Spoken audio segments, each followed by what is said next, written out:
The Rescuers. We make a great team.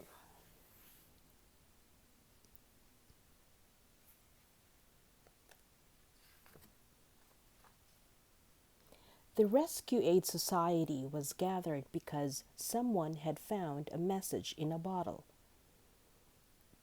It read, "To Morningside Orphanage. I am in terrible trouble. Help, Penny." "Oh, the poor little girl," cried Miss Bianca. She volunteered for the assignment and chose Bernard to be her co-agent. "We make a great team," she said. Bernard was stunned. He was just a janitor.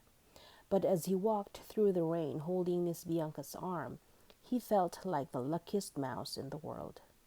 Soon they found Morningside Orphanage.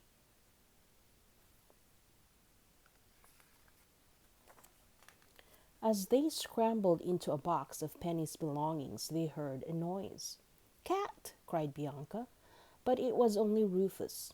"I'm too old to be catching mice," he assured them. Rufus loved Penny.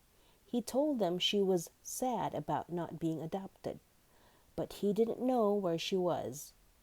"There were some nasty people from a pawn shop who tried to kidnap her once," he added. Bernard and Bianca thought they'd better check it out.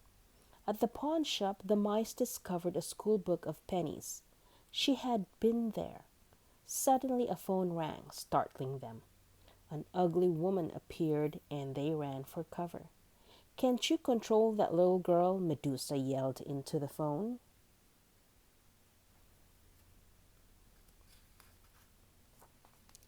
"I'm taking the next flight to Devil's Bayou." Bernard and Bianca hurried to the airport. Dodging huge feet, they climbed aboard their albatross, Captain Orville.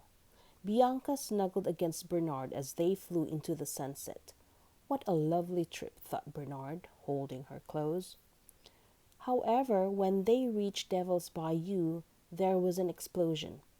Orville dodged fireworks and sped out of control, crashing into the marshes. Soon Orville's swamp friends ran to help. They were glad to hear the mice had come to rescue Penny. No one wanted the little girl to be forced into that black hole again.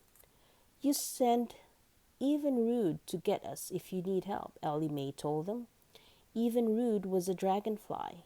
He had the fastest boat around, and the mice quickly climbed into his sleeve as he steered them toward the riverboat where Penny was being kept.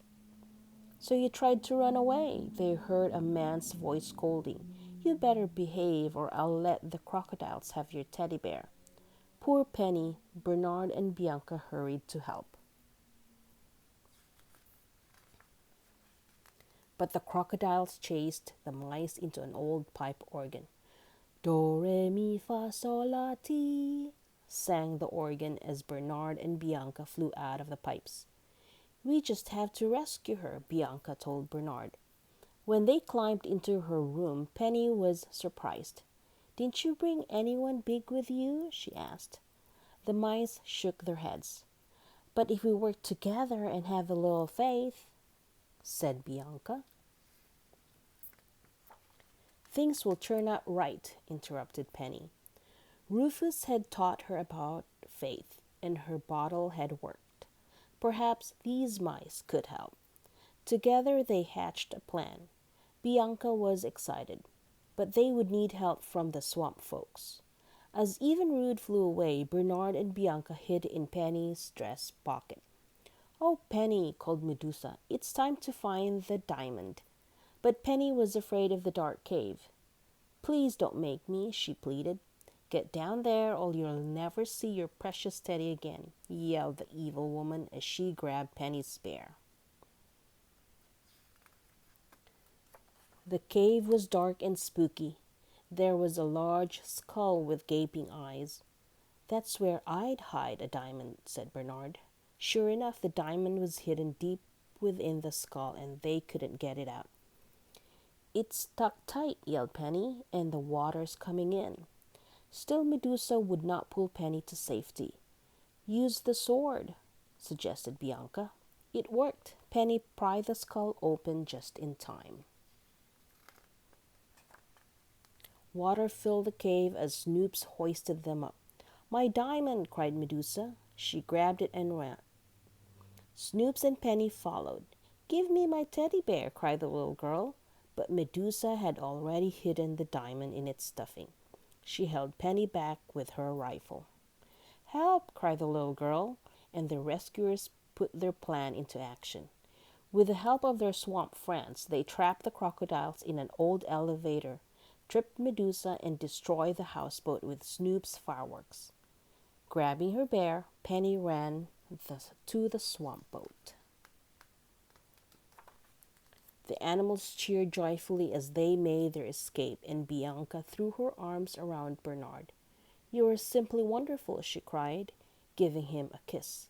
Bashfully he smiled. They really did make a great team. The end.